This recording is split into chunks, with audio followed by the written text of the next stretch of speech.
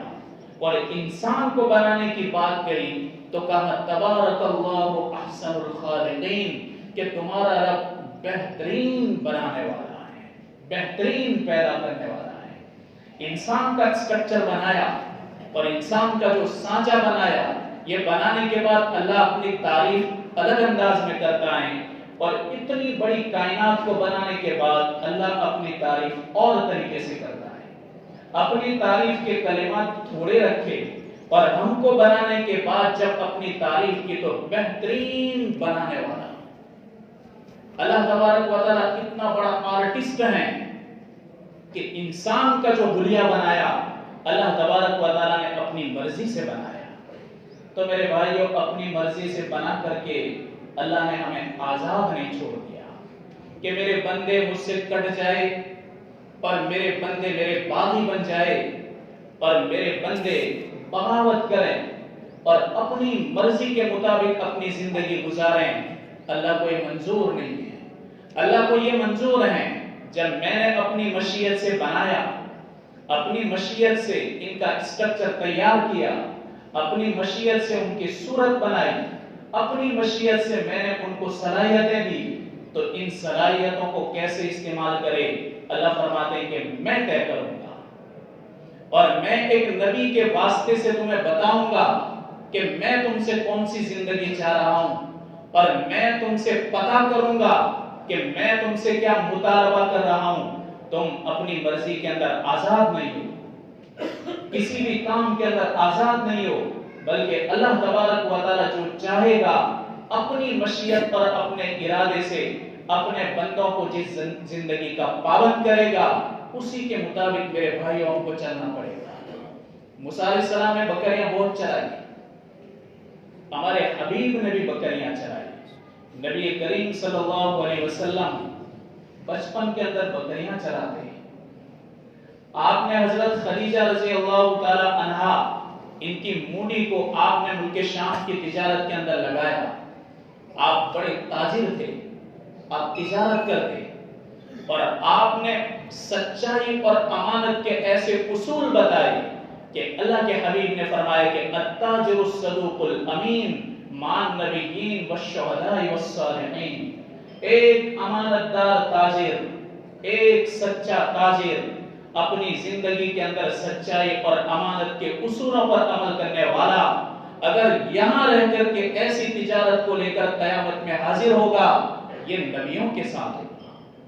دیکھو، امانت دار تاجر، کوئی جھوٹ نہیں، فراڈ نہیں، مکر و فریب نہیں، ایسا تاجر شہیدوں کے ساتھ ہوگا، ایسا تاجر صدیقین کے ساتھ ہوگا، ایسا تاجر صحابہ کے ساتھ ہوگا، نبیوں کے ساتھ ہو۔ اس سے بڑی کیا بات ہو سکتی ہے؟ ہمارے نبی نے تعریف فرمائی ایسے تاجروں کی۔ بہرحال آپ نے بکریاں بھی چرائی، آپ نے تجارت بھی کی۔ موسیٰ علیہ السلام نے بہت بکریاں چرائی۔ ایک بار بکریاں چراتے چراتے دور جنگل میں چلے گئے، اتنے دور چلے گئے کہ تھک گئے، اور ایسا جنگل تھا کہ جہاں بھیڑیے ہی بھیڑیے نظر آ رہے تھے جو بکریوں کے شکاری۔ موسیٰ علیہ السلام ان کو تقاضا ہوا کہ تھوڑی دیر میں آرام کرو، تھوڑی دیر میں بیٹھوں، تھوڑی دیر میں آنکھ بند کروں۔ نیند کا تقاضا تھا، موسیٰ علیہ السلام سونا چاہتے تھے۔ موسیٰ علیہ السلام نے بکریاں چھوڑ دی، آسمان پر نگاہ ڈالی کہ میرے رب، بیابان جنگل ہے اور تیرے سوا کوئی یہاں نہیں، میرے پاس بکریاں ہیں اور جنگل بھیڑیوں سے بھرا ہوا ہے، میری طبیعت کے اندر نرمی اور کمزوری ہے، نیند کا تقاضا ہے، میرے پروردگار میں کس کے حوالے بکریوں کو کروں؟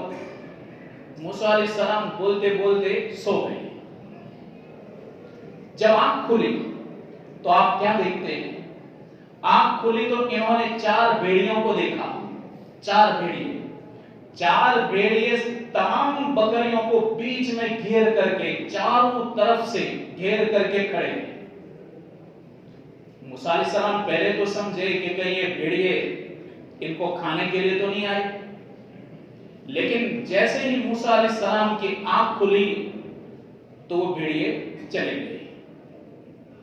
موسیٰ علیہ السلام نے کہا، یہ میرے پروردگار، یہ تیری قدرت کے کیا عجائب ہیں اور کیا عجیب تیری قدرت ہے کہ آج میں میری بکریوں کو بھیڑیوں کے ساتھ دیکھ رہا ہوں۔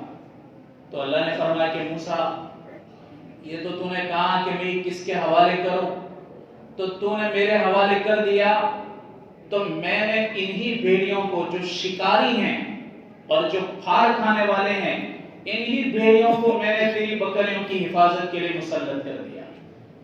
کہا کہ میرے رب کیوں کر ہوا؟ کہا یہ بڑا سوال بڑا ہے۔ موسیٰ یاد رکھ، میرے بندے جب میرے ساتھ سمادھان کر لیتے ہیں، میرے بندے جس وقت مجھ سے صلح کر لیتے ہیں، اور میرے بندے جب میرے باغی نہیں بنتے تو میں مخلوق کے ساتھ بھی ان کی دوستی کروا دیتا ہوں، ان کے معاملات کو درست کر دیتا ہوں، میں ان کے معاملات کو ٹھیک طریقے سے چلاتا ہوں جب بندے میرے ساتھ صلح کر کے چل رہے ہیں۔ اب تو نبی ہے اور تو میرے پیغام کو لے کر میری مخلوق میں چلتا ہے، اور میں نے تجھے جو دین دیا اس دین کے مطابق لوگوں کو مجھ سے جوڑتا ہے، اور لوگوں کا میرے ساتھ اور میرا ان کے ساتھ سمادھان کرواتا ہے، یعنی من چاہی زندگیوں سے نکال کر کے رب چاہی زندگی سکھاتا ہے۔ تو میں نے تیرے معاملات کو درست کر دیا۔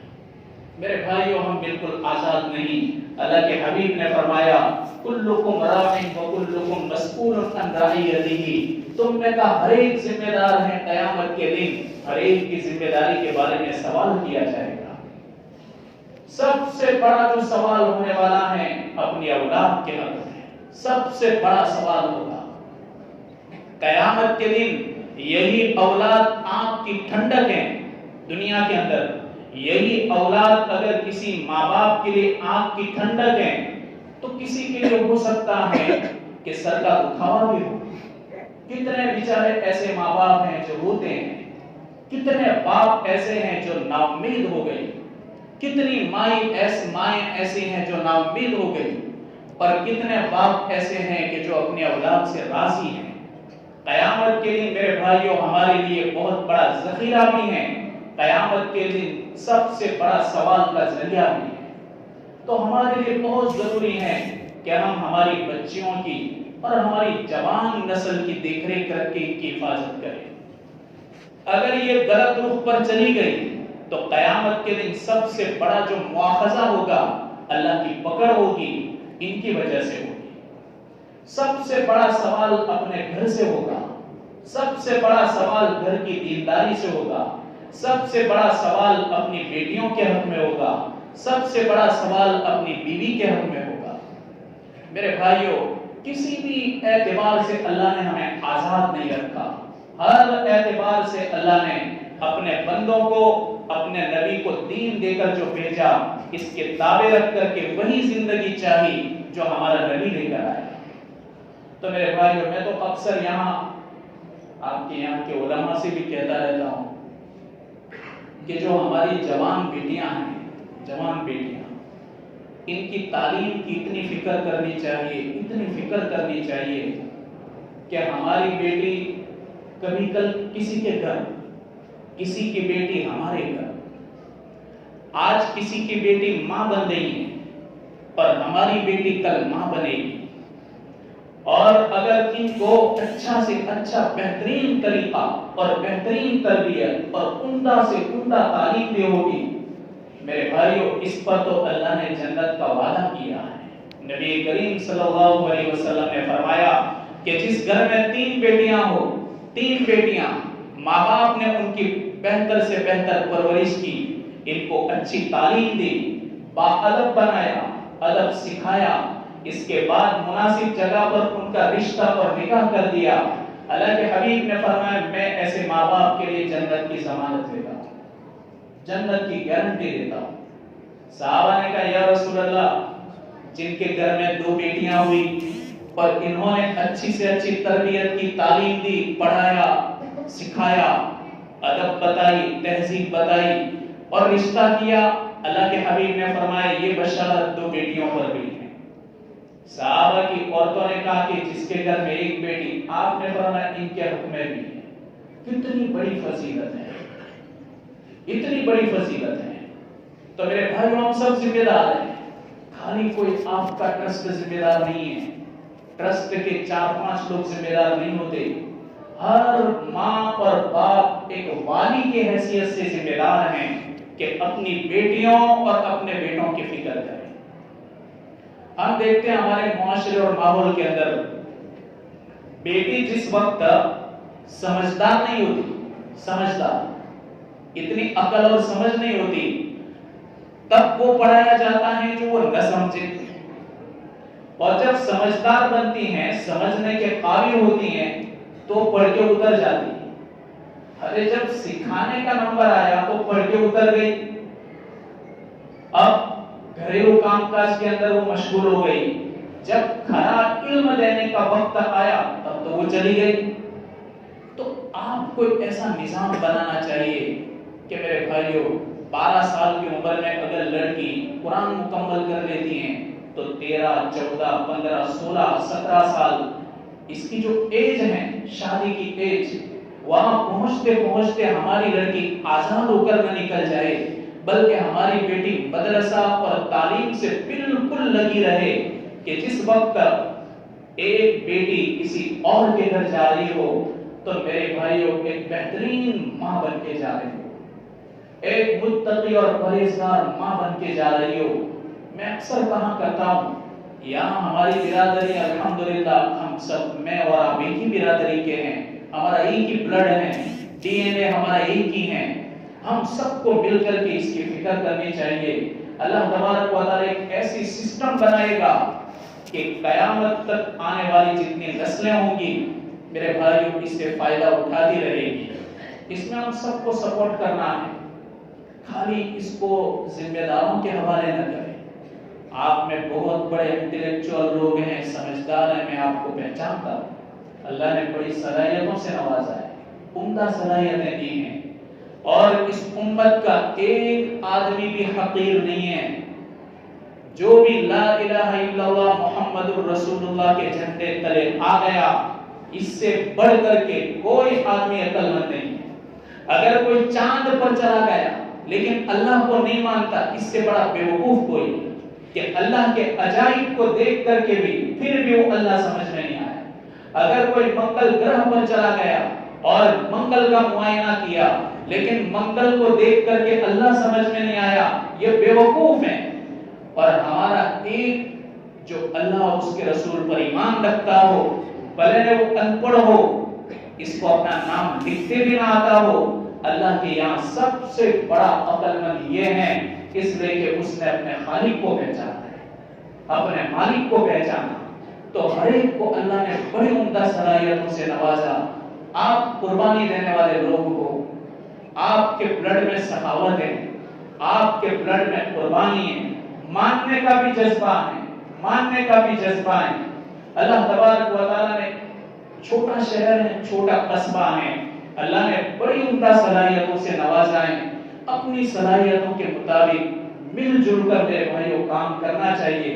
اللہ تبارک و تعالی ایک ایسا بہترین نظام قائم کرے گا کہ جس نظام کے اوپر ہماری معصوم بچیاں اور بچے چلیں گے، اللہ تبارک و تعالی قیمتی بنائے گا، قیمتی ہیرے بنائے گا۔ ہماری نسل بہت قیمتی ہیں، خالی انہیں بچانی ہے، بچا کر کے ان کو تربیت والا بنانا ہے۔ بہت قیمتی ہیرے ہیں، ہماری بچیاں بھی بہت قیمتی ہیرے ہیں۔ خالی ہیرا وہی ہوتا ہے جس کو برابر جتنا پیسا جاتا ہے اتنا چمکدار بنتا ہے۔ جتنی محنت کی جاتی ہے اتنے کیرٹ بڑھتے ہیں. ہمارے بچے بھی ہیرے ہیں, ان کے کیرٹ بڑھیں گے اگر ہم محنت کریں گے. ایک فکر کی میں نے بات آپ کے سامنے رکھی ہے.